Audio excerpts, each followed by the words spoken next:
Happy Thanksgiving to you.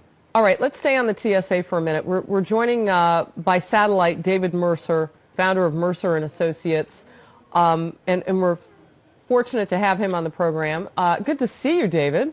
It's good to see you, Harris. How are you? I'm doing Happy great. Thanksgiving. Hey, look, this morning I know you were en route, and we have some things to talk about with North Korea, but I want to stick on this TSA situation. Stand by, because we have the marketing doctor on set. He is someone who's in charge of helping people, not for free, of course, find their brand, find their best message. It is John Tantillo. Thank you for being here this morning. Well, thank you very much, Harris, for having me.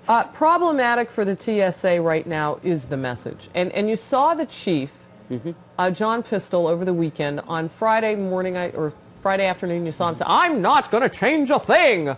And then, I don't know that he really sounds like that. And then by Sunday, he said, "I'm going to make sure that we're continually redefining the situation." And then by Monday, you could have set an egg timer for how long it took him to say, "Oh, we're looking for less invasive measures." Yeah. I guess he must have been reading FoxNews.com's opinion page and John Tantillo's post that talked about that the TSA wasn't tough enough and they have to be tougher. And what I mean by that is that they have to be listening to the people and the American people and find out what it is that they want, which is safety, which the TSA, by calling it the TSA and not calling it the Transportation Security Administration, we lose something and forget that the brand is to keep us safe. And I would go so far as to call it the Transportation Safety Administration, so that people have a connection. Now, you have to understand that this agency was formed in a panic, okay? So it was responsive, reactive rather than proactive. And as a result, what we have is a poor branding situation going on with the TSA. One of the good things with that he's doing is right now he is going out there. He is in fact making a case that they are in fact listening, and for that, that's good. Yeah, but what I hear you saying, that's kind of code for listen to the people, let them know you're listening, but draw a hard line on this is what we have to do right now to keep you safe. Yeah, because we're the professionals. With all due respect, it would be like Oreo Nabisco getting reactions from their people, from their consumers on how to bake the cookie. I mean, there are certain things that professionals do in fact know that we have to rely on, and you never get rich playing another man or woman's game. All right, so what would you tell, because also dealing with a branding and a messaging issue right now is this administration, and you saw the president very lightly wade into the issue last week by saying, well, I don't get pat downs. Duh. You're the president. Right.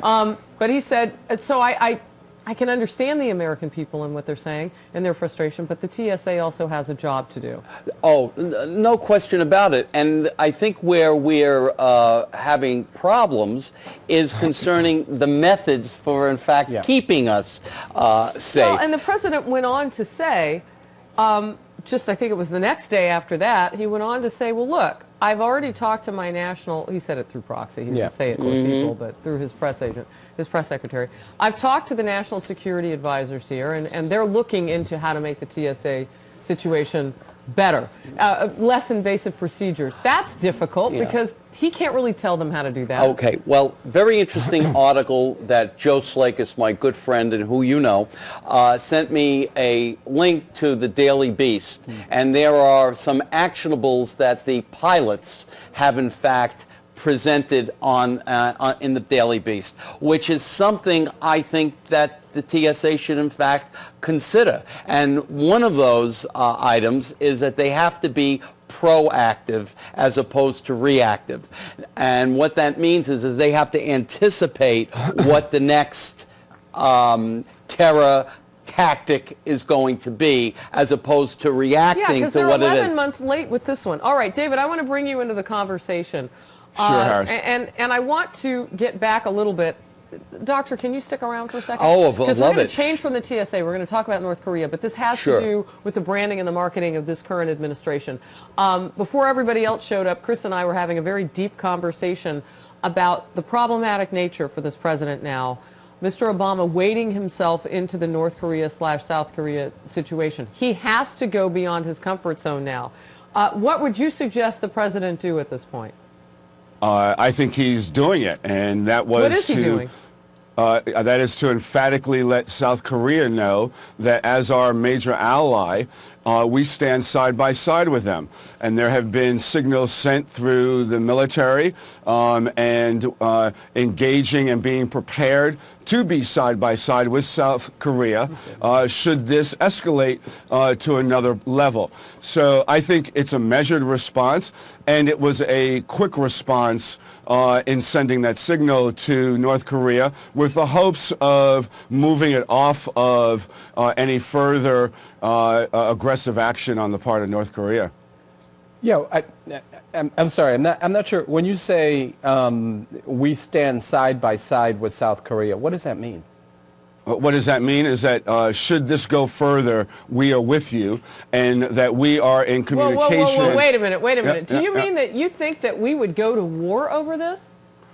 Look, let's not project that so that for the next 5 days we're wondering of whether we're going to war and getting ahead of what diplomatic measures and all kinds of other communications are going on. For all of us to hope that and prevent from this going further and becoming a bigger issue and risk to, one, our allies, and secondly, we have enough engagements. I mean, we're talking about TSA and protecting our borders against terrorist attack. We don't need to have this become a distraction with all the challenges we're facing. But so let's take measured response and not project the worst. We may prepare, and of course we have to have security in knowing that those that are charged with handling any military escalation can prevent it from getting any further and lowering the cost to us in doing so. But specifically, if in fact South Korea is our ally, it goes without saying that we're side by side with them. Emphatically or otherwise. Yes, emphatically or not emphatically.